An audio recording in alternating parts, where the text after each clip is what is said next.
Brian Neal. I always remember your first name. Oh, God. Godhead, there are three persons of one substance, power and the alma mater.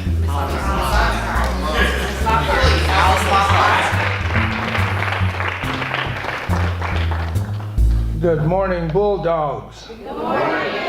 And thank you, Dr. Hertz, and to Miss Shorter College, and to all of the faculty members here today, and to each of you, ladies and gentlemen. I count it an honor to have been asked to come and to share this brief moment. I was told I had about 20 minutes to talk to you, and I'm a stickler for time, so I want to get to it, but I want to get to the matter at hand. I want to talk to you. I want to encourage you today.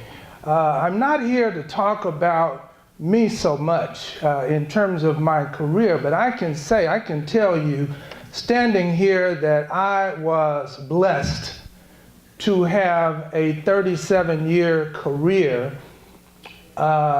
and all but about 120 of those days were days that I was excited to go to work.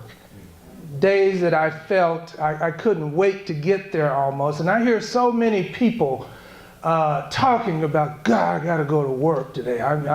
Man, I gotta go and catch this mule, you know, and ride this mule. And I just think about how miserable that must be, because of the amount of time that we spend on those jobs that we have. So it's very important that you try to find out exactly what it is that you were created to do and to be. One of the things that I believe is that we were all created with a purpose. You know, I watch nature. I'm outside a lot. And I don't know, I like to go hiking. I'm one of the brothers that, you know, I go up to Cedar Falls Trail up on Mount Magazine, and I'm all down in those rocks and going down to, you know, but I'm looking and observing nature and how perfectly ordered things are in nature. You know, and we were created, and it was said that we were the most important creation that God made. And so it seems logical to me that if that is the case, that God did not just put us all in this big bag and shake us up and throw us out there with no specific purpose in mind for your being here. And when we were created, he said it was good. And so whatever we are supposed to be doing, it is supposed to be good. And so I'm excited to be here today, and I'm getting a little ahead of myself, because I wanted to tell you a little bit about how my history is inextricably bound with the history of Shorter College.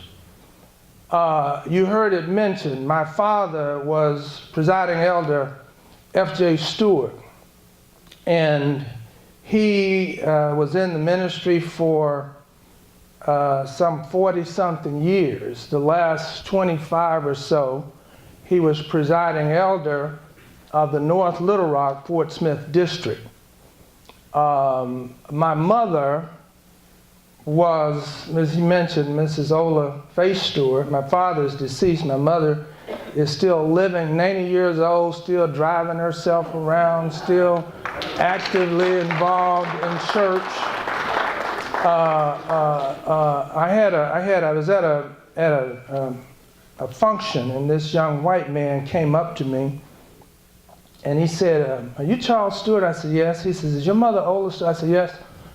And he said, "She changed my life." And he had 2 children with him, a daughter that was 12, a son that was 8. And I said, "Well, how did she change your life?" He said, "She whipped me."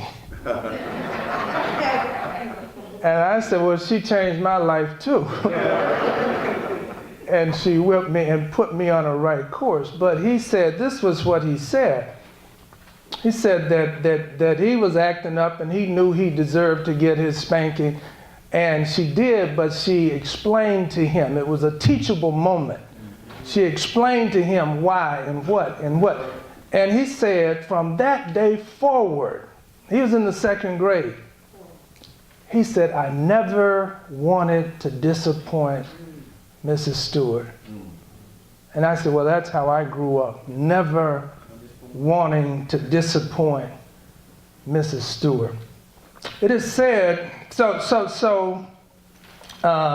Shorter College, both of them attended Shorter College, and my dad went on to Jackson Theological Seminary. My mother went on to Philander Smith, and as I said, she taught school for another 30 years. But there are so many great people that are connected to this school. H. Solomon Hill. Man, if you want to know about an educator, read about H. Solomon Hill, who was president of this school, and the work that he did and what it meant. You had James and Cecil Cone to come through Shorter College that literally changed the world in terms of our thinking. There's a lady, and one of the things he didn't mention, I'm the founder and chairman of the Arkansas Black Hall of Fame. And we have a number of our people who are connected to Shorter College. A lady that we're looking at right now is a classical composer, Florence Price.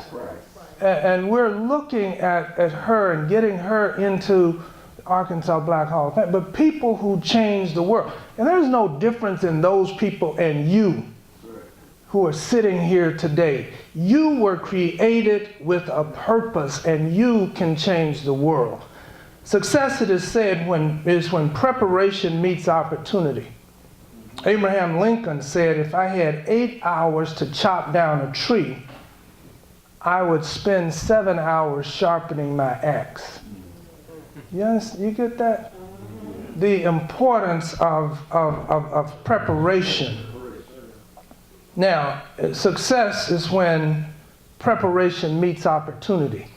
You have nothing to do with when and where the opportunities will come from. It will come from places you never expected. And when I was in the 12th grade, I was in the 12th grade, I got a job at Blast Department Store, which is now Dillard's. And it was one of those first times, one of the first times that a young black man was allowed to operate a cash register and handle those folks' money at that department store. But it was a DECA program where I would go to school for a half a day and then I would work a half a day and I'd get that credit. But they taught us a lot during that process. But anyway, started there in high school, worked there until my second year of college when I went to college, fell in love, and was going to get married and all of that, and went out. And I knew I was working part-time at Blast, but I knew I had to have a real job where I could support my family. And so my intention was I was going to go home and change out of my suit and put on some jeans and a sports shirt and go and apply for a job in the factory at the Teletype Corporation, which was going to be my job while I was going through college. But as fate would have it, I ran out of time. And I didn't get the opportunity to go home and change into my jeans and my sports shirt, so I wore my suit to apply for a job running a machine in the factory. And at the end of the interview for a machine operating job, the guy said, it's a big step going from being a machine operator to, from being a salesman to a machine operator. Would you be interested in a job in accounting? Now, I'm saying, look at God. Now, I had some accounting hours in the first part of my college, but that event, my running out of time, led to me going out there, getting that job in accounting. That job in accounting gave me the experience that I needed when I started putting a resume out there for a banking position, and I got that job at the bank, becoming the first bank executive by virtue of running out of time. Now, when we start, I've read something that said, when you want to see God laugh, tell him about your plan. Now, I think, and I believe this with everything in me, that there is a flow to each of our lives. There is a flow that has your name on it. There is a flow that if you get in it, it will take you to where you are supposed to be. Little did I know, I didn't even have the capacity to imagine the things that would open up for me on this journey. The only people that I knew that wore suits and ties to work were preachers and teachers and lawyers that looked like me. And so I decided I was going to go to school and I was going to become a lawyer. So that's what I was studying, to become a lawyer. But as fate would have it, I got the opportunity to go into the bank, and it grew out of something that I thought was the worst thing that could have happened to me. My job at Teletype, when I got out there, I had to start working in the factory for 3 months till I could change my schedule and then go into the office. But in '71, the economy got bad and people started getting laid off, and I got downgraded. I had made it all the way up to a grade 10 at Teletype Corporation. Grade 10, then you went into the officer rank. And so I was about to go into that, and that job was eliminated. So I ended up back out in the factory, not operating a machine, but degreasing the parts for the people who operated the machine. But what that did, it told me, I don't want to do this. I need to do something else. But I'd gotten the experience, and I put my resume out there. They circulated it, and I got accepted. I got the job at the bank, and as they say, the rest is history. Because it opened up so many things. Little did I know that one day I would get to go on trade missions. One day I would be on the Industrial Development Commission and go to Asia on trade missions with the governor of the state of Arkansas. Little did I know that one day I would be able to go to the White House and get a personally guided tour of the West Wing by the President of the United States. Little did I know that one day I would be invited to the White House just to watch a movie and hang out and have Cokes and popcorn with the President. Little did I know. I got 2 invitations from President Obama to come to the White House for a Christmas party, but I had back trouble at the time and I didn't get to go, but I got the invitation. Little did I know, or could I have imagined, that one day the executive conference room of one of the largest buildings in the city of Little Rock and in the state of Arkansas, thank you, would be named. If you go, do you know where Heifer International is? Yes. The executive conference room in Heifer International is the Charles O. Stewart Executive Conference Room.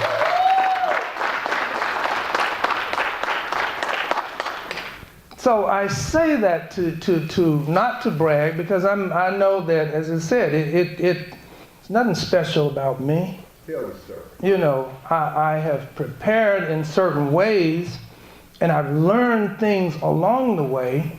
And one of the things that I did, I don't know, for some reason, I had, there were 8 children in my family.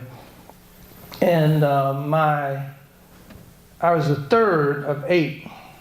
And I had an older brother and an older sister. And they had to try everything. Told them the stove was hot. They were going to touch it to see if it was hot for real. But I could watch them and see what they did. And I don't want to touch that stove. So that was one of the things that I learned, I watched, I observed. And as a result of that, a lot of, I didn't bump my head quite as much as they did. I didn't get quite the whippings. But we're talking about finding the flow that God had, that has your name on it. And there is one. There is one. And so your challenge is to prepare. And you're doing that by being here at Shorter College. You're doing that. And I tell people, prepare yourself in not only educationally, but prepare yourself spiritually. We are a spirit that occupies this body for a while. You know, now they tell you what happens after. I don't know what happens after you leave here. I don't really care, because I think if you get this right, that's going to take care of itself. Okay, so prepare yourself. I look at our people today, and we will, go to Sunday school. I'm a Sunday school kid. I grew up in Sunday school. I go to Sunday school every Sunday. I get something. I learn something. As old as I am, those same scriptures every week, I'm finding a new pearl in that, something that I didn't know that's going to help me to navigate this world that we're in. But prepare yourself in all of those aspects. Prepare yourself. Build your character. Let yourself be about something. And don't let anybody, I had, when I started managing a branch with the bank, I had the mafia to visit me. I mean, the real live mafia. And made me an offer. And a guy named Fred Barron, nephew named Gino, blew in my office one day. And they told me, "You Charles Stewart?" I said, "Yes, I am." And they told me where I was last Friday. And they said, "We asked them to show us a good banker, and they recommended you." And I'm just getting into banking, so, I'm thinking, oh, well. So they said, "Now, we want to do business with you." And I said, "Okay." And they said, "Want to open up an account." This was before bank secrecy. And they had this briefcase. You see it on TV with the stacks and stacks and stacks of $100 bills. And my first thought, this is counterfeit. So I got my older teller to look at it, and she said, "No, it's real." And they opened up a business account. My branch was on 5th and Pulaski. They had a business on 101 Ringo. They opened up a business account with about $16,000 that they had stacked up. And then they stacked up money for Gino's personal account, stacked up money for Fred's personal account. And I'm like, man, this is going to be a good week, And they said, "Now, we want you to be our banker, and you take care of us, and we're going to take care of you. We're going to see that you move up in that bank." And I said, "Well, that's what I'm here for, to deliver good service and da-da-da-da-da." But they were wanting something else. And then I said, well, so anyway, they opened their business. Time went on. I get a call from a guy from the Riviera Hotel as one of Fred's guys calling.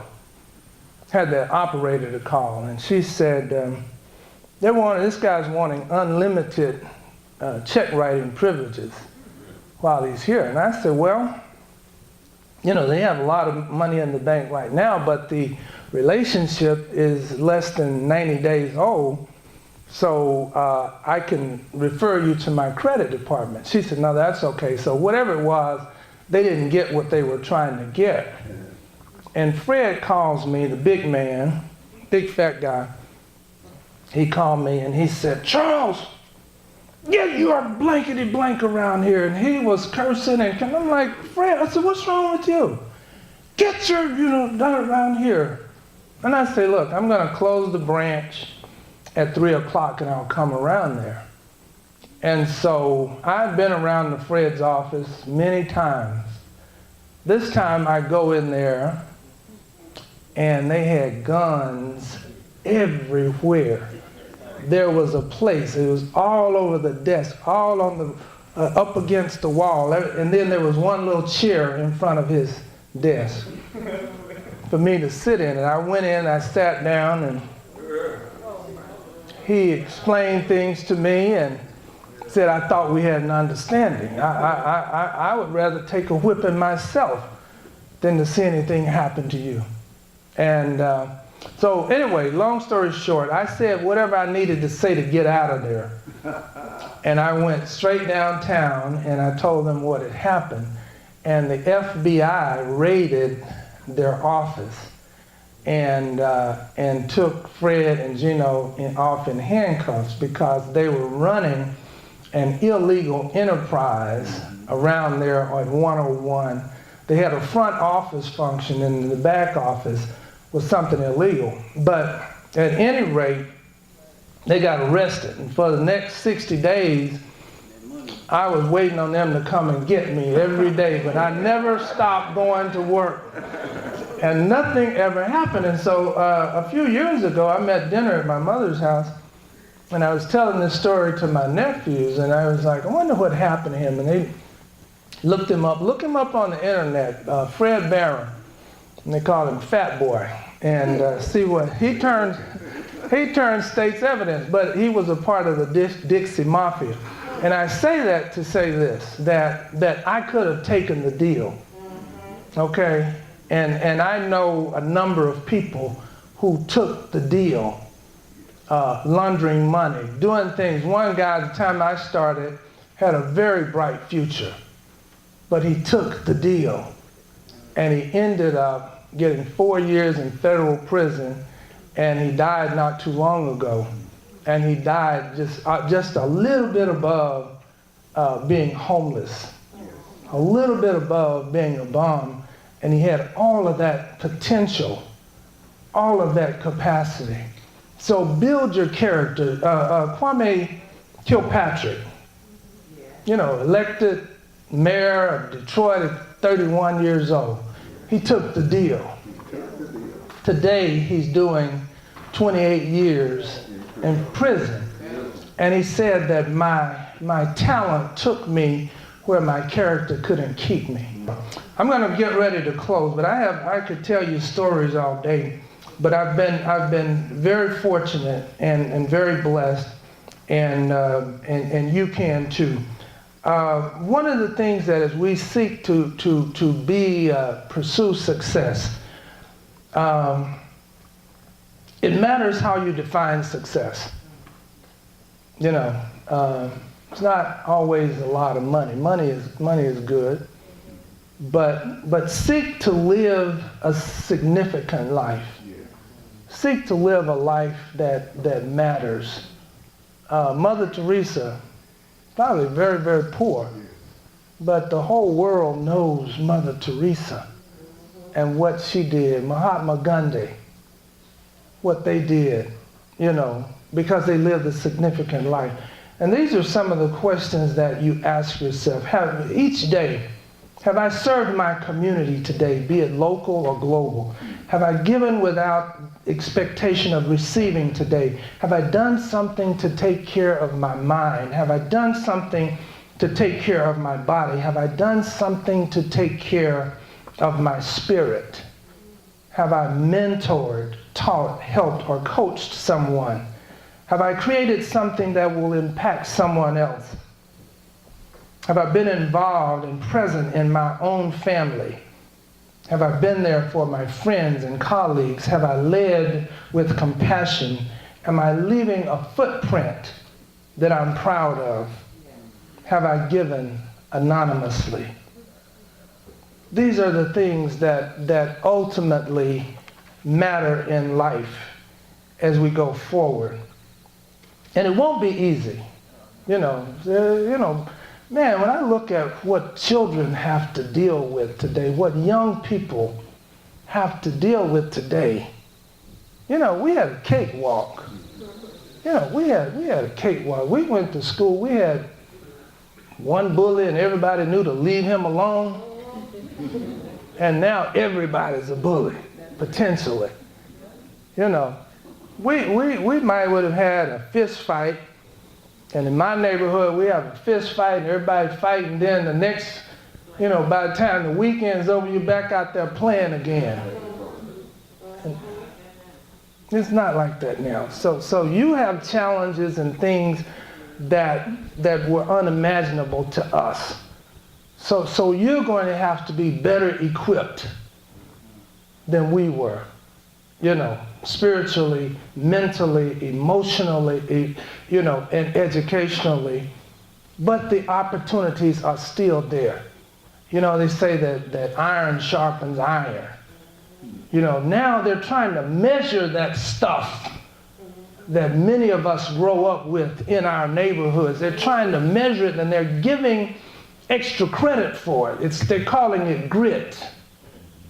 The stuff that helps you to maneuver through a difficult childhood, maneuver through a difficult environment that you had to grow up in, but it's worth something. When you put that together with a good education, when you put that together with a solid character, when you put that together with a spirit that is unconquerable, there is nothing that anybody can deny to you.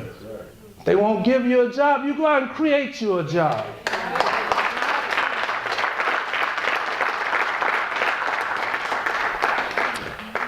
If you can't be a pine on the top of the hill, be a shrub in the valley, but be the best little shrub on the side of the hill, be a bush if you can't be a tree.